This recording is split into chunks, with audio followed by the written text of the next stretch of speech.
جو دوسرا نقطہ ہے عرضت السورة کریمہ لقصص بعض الانبیاء مبتدئة بقصة نبی اللہ زکریہ وولده یحییٰ الذی وهبه على الكبر من امرأة عاقر لا تلد ولكن اللہ قادر على كل شيء يسمع دعاء المكروب ويستجيب لنداء الملهوف ولذلك استجاب الله دعاءه ورزقه الغلام النبی. اس سورہ کریمہ میں یہ جو سورہ مریم ہے اس میں پہلے دوسرے نقطے کی شکل میں بتلایا ہے کہ اس میں بعض انبیاء علیہ السلام کے قصص کا تذکرہ ہے جس کی ابتدا اللہ کے نبی زکریا علیہ السلام اور ان کے فرزند حضرت یحییٰ علیہ السلام کے قصے سے کی گئی ہے. اللہ عز و جل نے حضرت زکریا علیہ السلام کو ان کے جو لڑکے ہیں حضرت یحییٰ ان کو اللہ نے عطا کیا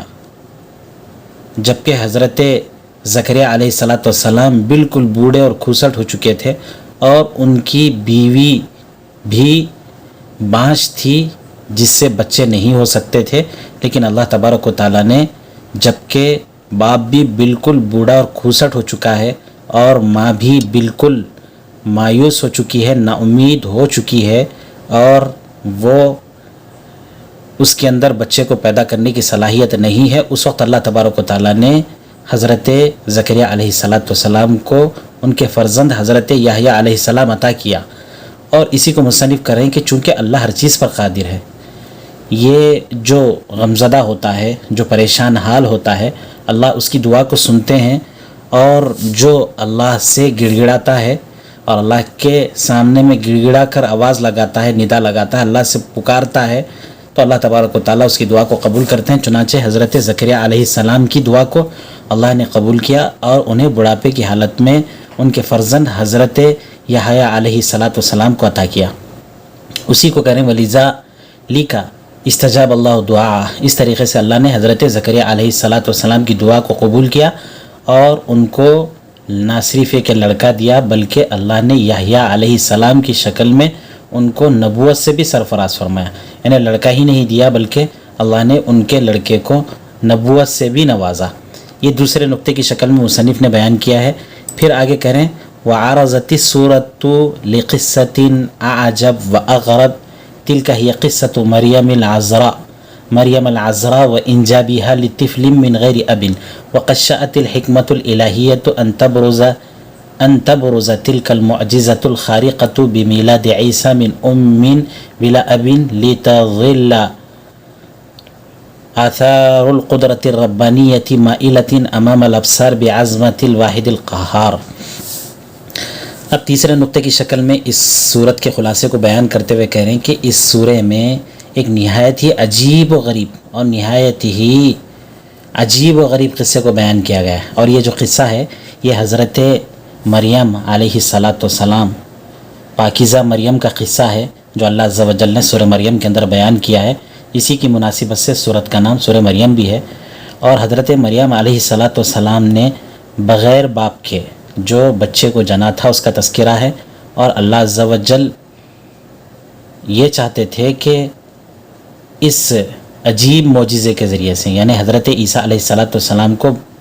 ماں سے بغیر باپ کے پیدا کر کے ایک نہایت ہی عجیب و غریب معجزے کا اللہ اظہار کرنا چاہتے تھے، جس کی وجہ سے اللہ عز و جل نے حضرت مریم علیہ السلام سے بغیر باپ کے حضرت عیسیٰ علیہ السلام کو پیدا فرمایا تاکہ لوگوں کو اللہ کی عظمت کا، بڑائی کا، اللہ کی قدرت کا، اللہ کی قہاریت کا لوگوں کے سامنے میں اظہار ہو جائے. اور یہ مثال لوگوں کے سامنے میں کہ اللہ اس بات پر قادر ہیں، یہ لوگوں کے سامنے میں مثال ان کے آنکھوں کے سامنے میں اللہ اس کا اظہار کریں. اس کے لیے اللہ نے حضرت مریم علیہ السلام کے بالکل عجیب اور غریب قصے کو بیان کیا، جس میں ان کے بغیر باپ کے بچے کو پیدا کرنے، ان سے بچے کے پیدا ہونے اور اپنی طاقت و قوت اور اپنے معجزے کے اظہار کو اللہ نے یہ چاہا ہے کہ اللہ اگر چاہتے ہیں تو دنیا کے نظام اور دنیا کے قانون کے مخالف اللہ تبارک و تعالیٰ بغیر باپ کے بھی بچے کو دے سکتے ہیں، عنایت کر سکتے ہیں. اللہ تبارک تعالیٰ اس طریقے سے اپنی طاقت کا، قوت کا، اپنی عظمت کا، اپنی بڑائی کا، اپنا قہریت کا اللہ تبارک و تعالیٰ اظہار کر رہے ہیں۔ یہ دوسرا نقطہ ہے جو مصنف نے بیان کیا، جو تیسرا نقطے کی شکل میں خلاصہ کرتے ہوئے کہہ رہے ہیں وتحدثت کذالک، اسی طریقے سے اس صورت نے بیان کیا ہے حضرت ابراہیم علیہ السلام کے قصے کو ان کے والد محترم کے ساتھ، جو ان کی گفتگو ہوتی تھی، ان کے والد جو آزر تھے، جو بت پرست تھے، ان کے ساتھ حضرت ابراہیم علیہ السلام کی جو گفتگو ہوتی تھی اس کو بھی بیان کیا۔ پھر جو ہے ثم ذکرت بالثناء والتبجیل رسل اللہ الکرام، اسی طریقے سے دیگر رسول انبیاء علیہ السلام اور دیگر اللہ کے رسولوں کی تعریف اس صورت میں کی گئی ہے، اور ان کی بڑائی اور عظمت کو بیان کیا گیا ہے، جن میں حضرت اسحاق علیہ السلام کی عظمت کو، یعقوب علیہ السلام کی عظمت کو، موسیٰ علیہ السلام، حضرت ہارون، اسماعیل، ادریس، حضرت نوح علیہ السلام، ان تمام انبیاء علیہ السلام کا تذکرہ مختصر انداز میں آیا ہے۔ وقد استغرق الحدیث عن هؤلاء الرسل الکرام حوالی ثلث السورہ، کہتے ہیں مصنف کے تقریباً یہ جو انبیاء علیہ السلام حضرت زکریا علیہ السلام سے شروع کر کے حضرت مریم علیہ السلام، حضرت عیسیٰ علیہ السلام، پھر یہ جو بقیہ حضرات انبیاء ہیں، حضرت اسحاق، حضرت یعقوب، موسیٰ، ہارون، اسماعیل، ادریس، نوح علیہ السلام کا جو مصنف نے تذکرہ کیا ہے، تقریباً یہ اس صورت کے 2/3 جو ہے یہ انہی انبیاء علیہ السلام کی تعریف اور ان کی عظمت اور ان کی بڑائی کے بیان کرنے سے متعلق اس صورت کا 2/3 حصہ ہے۔ تو اللہ تبارک تعالیٰ نے ان تمام انبیاء علیہ السلام کا جو تذکرہ کیا ہے اس کے مقصد کو بیان کرتے ہوئے مصنف کہتے ہیں والہدف من ذلک اثبات وحدت الرسالہ، اللہ تبارک و تعالیٰ ان انبیاء کا تذکرہ کر کے یہ بتلانا چاہتے ہیں کہ رسالت کم سارے رسولوں کا جو مقصود تھا، سارے رسول انبیاء علیہ السلام کا جو مشن تھا اور ان کا جو کارنامہ تھا وہ سب کا سب ایک ہی تھا، یعنی انبیاء علیہ السلام کی جو رسالت تھی، جس مقصد کے لیے انبیاء علیہ السلام کو بھیجا گیا تھا، وہ مقصد ایک ہی تھا۔ اس بات کو بھی اللہ تبارک و تعالیٰ اس صورت میں انبیاء علیہ السلام کے ذکر کے ذریعے سے بتانا چاہ رہے ہیں۔ وَأَنَّ الرُّسُلَ جَمِيعًا جَاءُوا لِدَعْوَةِ النَّاسِ، اور یہی بتا رہے ہیں کہ تمام جو انبیاء علیہ السلام تھے یہ لوگوں کو اللہ کی توحید کی دعوت دینے کے لیے آئے تھے، اور شرک اور بت پرستی کو چھوڑ دینے کو کہنے کے لیے آئے تھے، اللہ کی توحید کو بیان کرنے، شرک اور بت پرستی کو پس پشت ڈالنے، پھینک دینے کی دعوت دینے کے لیے انبیاء علیہ السلام آئے تھے۔ اسی مقصد کے تحت سورہ مریم کے اندر اللہ تبارک و تعالیٰ نے ان سارے انبیاء علیہ السلام کا تذکرہ کیا ہے۔ پھر اس کے بعد یہ 4 نقطے ہو گئے، 5ویں نقطے کی شکل میں مصنف کہتے ہیں وَتَحَدَّثَتِ السُّورَةُ عَن بَعْضِ مَشَاهِدِ الْقِيَامَةِ، اسی طریقے سے اس صورت نے بعض قیامت کے مناظر کا بھی تذکرہ کیا ہے، قیامت میں درپیش ہونے والے مناظر، جو قیامت میں جو مناظر انسان کے سامنے میں آئیں گے، ان سارے مناظر کو بھی ان میں سے بعض مناظر کو بھی اس صورت نے بیان کیا ہے۔ اور اسی طریقے سے وَأَنْ أَحْوَالِ ذَلِكَ الْيَوْمِ الرَّهِيبِ، اس خوفناک دن میں جو خطرناک احوال درپیش ہوں گے، وہ ساری چیزوں کو بھی مختصر انداز میں اس صورت میں بیان کیا گیا ہے۔ حَيْثُ يَجْثُو فِيهِ الْكَفَرَةُ الْمُجْرِمُونَ حَوْلَ جَهَنَّمَ، کہ اس دن کفار جو مجرم ہوں گے ان کو پیروں گھٹنوں کے بل ان کو لایا جائے گا تاکہ ان کو جہنم میں ڈال دیا جائے۔ اور یہ لوگ جو کفار ہیں اس دن کی ہولناکی کو بیان کرنے کے بعد، جو کفار ہوں گے جنہوں نے دنیا کے اندر اللہ کا انکار کیا، اللہ عز و جل کی نافرمانی کی، ان کو جہنم میں ڈال دیا جائے گا، اور وہ جہنم کا ایندھن بنیں گے۔ جیسے لکڑی کو آگ سلگانے کے لیے استعمال کیا جاتا ہے، ان کفار کو جہنم کے سلگانے کے لیے استعمال کیا جائے گا۔ یہ نکات کی شکل میں بیان کر کے پھر اخیر میں کہہ رہے ہیں جو 6واں نقطہ ہے وہ ختمت السورۃ الکریمہ بتنزیہ اللہ عن الولد والشریک والنظیر، سورہ کریمہ کا جو اختتام ہوا ہے وہ اختتام اس بات پر مصنف نے کیا ہے کہ اس بات پر اللہ تبارک و تعالیٰ نے اس صورت کا اختتام کیا ہے۔ اس کو مصنف بیان کرتے ہیں کہ اللہ تبارک و تعالیٰ لڑکے سے پاک ہیں، اللہ شریک سے پاک ہیں، اللہ کا کوئی شریک نہیں ہے، اللہ کا کوئی ہمسر نہیں ہے۔ اخیر میں اللہ کے اولاد سے پاک ہونے، اللہ کے اس کے ساتھ کسی کے شریک ہونے سے پاک ہونے، اور اللہ کے مثال اللہ کے جیسے ہونے سے پاک ہونے کو بیان کر کے اس صورت کو ختم کیا گیا ہے. وہ وردت علی ضلالت المشرکین، اور آخر میں اس صورت نے تردید کی ہے مشرکین کی جو گمراہیاں تھیں،